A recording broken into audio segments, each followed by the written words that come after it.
ಪದವಿ ಎಂದೊಡನೆ ಜ್ಞಾಪಕಕ್ಕೆ ಬಂತು. ಈ ದೇವಲೋಕಕ್ಕೆ ಯಾವಾಗ ಯಾರು ಬರುವರೋ, ನಿನ್ನ ಪದವಿಯನ್ನು ಕಸಿದುಕೊಳ್ಳುವರೋ ಎಂದು ನನಗೆ ಚಿಂತೆ ಆಗಿಬಿಟ್ಟಿದೆ. ದೇವಶಿವೇ, ಅತಳ ಮಿತಳ ಸುತಳ ಪಾತಾಳದಲ್ಲಿ ನನ್ನ ವಜ್ರಾಯುಧವನ್ನು ಎದುರಿಸುವ ಧೈರ್ಯ ಯಾರಿಗಿದೆ? ಆಗ ಮಹಿಷಾಸುರನಿಗಿತ್ತು. ಈಗ ಈಗ ಅವನ ಸಹೋದರಿ ಮಹಿಷಿಗಿದೆ. ಅಣ್ಣನ ಮರಣದಿಂದ ರೋಷಾವೇಶಗೊಂಡು ನಿನ್ನ ಮೇಲೆ ಪ್ರತೀಕಾರ ತೀರಿಸಿಕೊಳ್ಳಲು ಹೊರಟಿದ್ದಾಳೆ.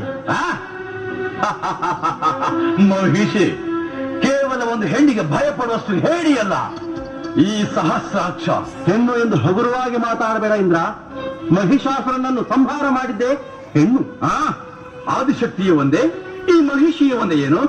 ಇಂದು ಕೇವಲ ಹೆಣ್ಣಾಗಿ ಕಾಣುವ ಆ ರಾಕ್ಷಸಿ ನಾಳೆ ತ್ರಿಮೂರ್ತಿಗಳಿಂದ ವರ ಪಡೆದು ದಂಡೆತ್ತಿ ಬಂದರೆ ಬಂದರೆ ಗಿಂದರೆ ಆದರೆ ಹೋದರೆ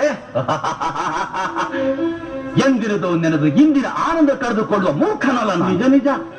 ಆತಂಕವನ್ನು ಆರಂಭದಲ್ಲೇ ಅಂತ್ಯಗೊಳಿಸುವ ಮೂರ್ಖನಲ್ಲ ನೀನು. ಅದು ಬೃಹದಾಕಾರವಾಗಿ ಬೆಳೆದು ನಿನ್ನನ್ನೇ ಕಬಳಿಸಲು ಬಂದಾಗ ಕಂಗೆಟ್ಟು ಓಡುತ್ತೀಯ. ನಾರಾಯಣ ನಾರಾಯಣ. ಈ ನಾರದರಿಗೆ ಸಮಯ ಸಂದರ್ಭಗಳ ಅರಿವೂ ಇಲ್ಲ, ಮಾಡಲು ಬೇರೆ ಕೆಲಸವೂ ಇಲ್ಲ. ಸುಮ್ಮನೆ ಅವರಿವರನ್ನು ಎತ್ತಿ ಕಟ್ಟುವುದು, ವಿನಾಕಾರಣ ಹೆದರಿಸುವುದು.